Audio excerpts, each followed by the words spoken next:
"Just act like you're mine for tonight," said the CEO, her voice trembling in the dim hallway outside the glittering ballroom, where the city's most influential people waited for her grand entrance. But her carefully constructed world of power and poise was moments away from collapsing, and the only person she trusted in that moment was a man who never belonged there in the first place. The single dad she had met only 2 weeks ago. The man whose silence spoke louder than any promise. And when he finally replied, his quiet words didn't just stop her breath, they unraveled everything she believed she knew about strength, vulnerability, and love. Blue Square, if you believe small acts of kindness can create a ripple of love in this world, please like, comment, share, and subscribe before we continue. Your support helps stories like this reach more hearts. Blue Square. Evelyn Hart, the CEO of Hart Industries, had built her empire from ashes left by a childhood of instability and loss. She never allowed herself to need anyone. Tonight was the company's 50th anniversary gala, a celebration that should have been her victory. But hours before stepping onto the stage, she had discovered that her board planned to overthrow her. They intended to replace her by framing her as an emotionally unstable leader. Usually, she would have handled a corporate coup with the calm precision of a surgeon, but what broke her was how they targeted her personal life, exposing a vulnerability she kept hidden. Her ex-fiancé, who had left her claiming she was too cold, too focused, too unlovable, was inside the ballroom. And he wasn't alone. He had returned flaunting his engagement to her biggest business rival's daughter. They planned to use her reaction to humiliate her publicly. To prove she was unfit, too emotional, unsteady. Her weakness would become their justification to snatch her empire. So she needed someone by her side, not as a shield, but as proof that she was not broken, not alone, not unloved. Someone real. Someone who didn't belong to that world but had the kind of authenticity those polished businessmen would never understand. That's why she found herself standing outside the ballroom, staring at one man who had unexpectedly stepped into her life, Liam Turner, a single dad who worked as a temporary staff member in her company's construction division. She had met him when he quietly picked up her fallen notebook after a stressful meeting, offering a soft smile that felt more comforting than 1,000 corporate assurances.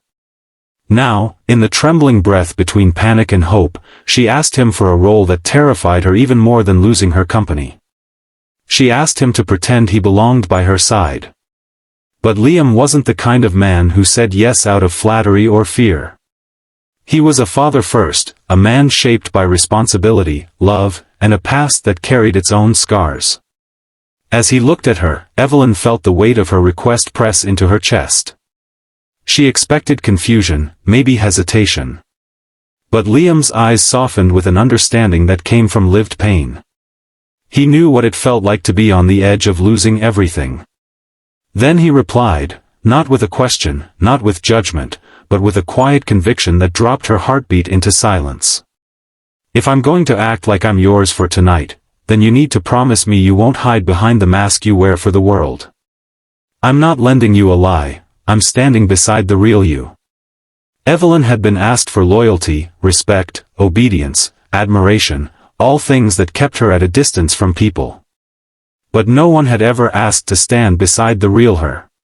She didn't even know if she remembered who that was. His words didn't just take her breath, they shook the foundation she built her identity on. And yet, in a moment she couldn't explain, she nodded. They walked toward the ballroom together, her arm linked with his. The doors opened, spilling warm golden light onto their faces, and suddenly the room fell buzzing with whispers. People stared. Her ex froze mid-laugh, disbelief twisting his expression. Her board members stiffened. And for the first time in years, Evelyn didn't shrink from the attention. Liam's presence was calm, steady. He didn't try to act superior or pretend he belonged among CEOs and investors. He was simply himself, and somehow that authenticity made him stand out more than anyone else. As they moved through the crowd, Evelyn felt her panic loosen. Liam didn't play the role of a doting partner like she expected. Instead, he looked at her with a quiet reassurance every few seconds, reminding her she wasn't facing the wolves alone. She realized she wasn't performing. She wasn't faking. She was breathing again. When her ex approached with his fiancée on his arm, ready to embarrass her publicly, Liam stepped slightly forward. Not aggressively. Not possessively. Just enough to show he wasn't temporary decoration. He was her support. And when her ex smirked, trying to provoke her, Liam gave him a steady look that held years of unspoken resilience.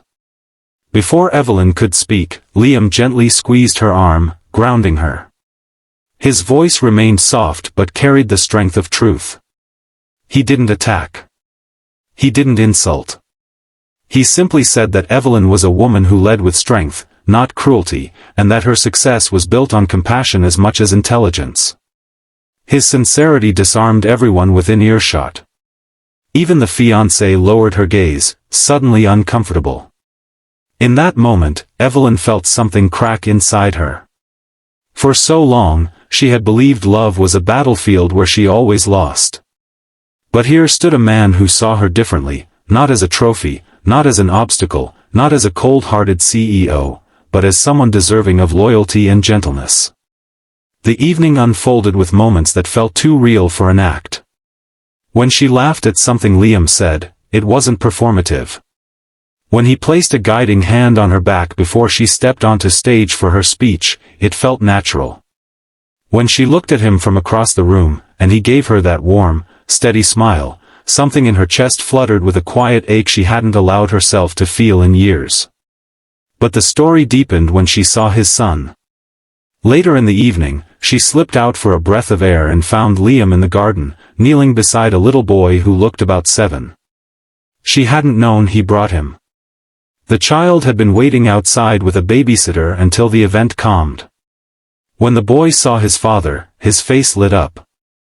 Evelyn witnessed a side of Liam she hadn't seen before, gentle, attentive, endlessly patient. The little boy clung to him as if Liam was his entire world. And maybe he was. Liam introduced him sheepishly, apologizing for bringing him, explaining the babysitter had an emergency and he didn't want to let Evelyn down. Instead of annoyance, Evelyn felt her heart swell. She knelt, speaking to the boy with a softness she didn't know she still had.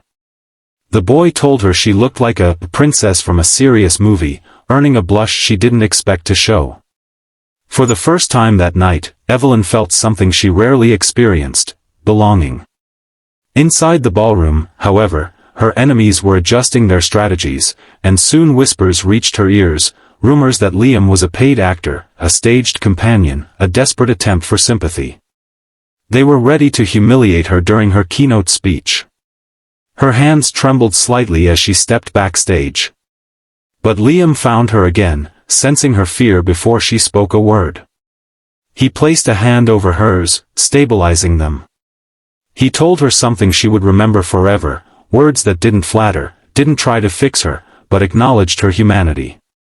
You don't need to fight alone tonight. Let them see your strength, not your armor. When she walked onto the stage, she wasn't just a CEO defending her legacy, she was a woman rediscovering her voice. Her speech was raw, honest, and powerful.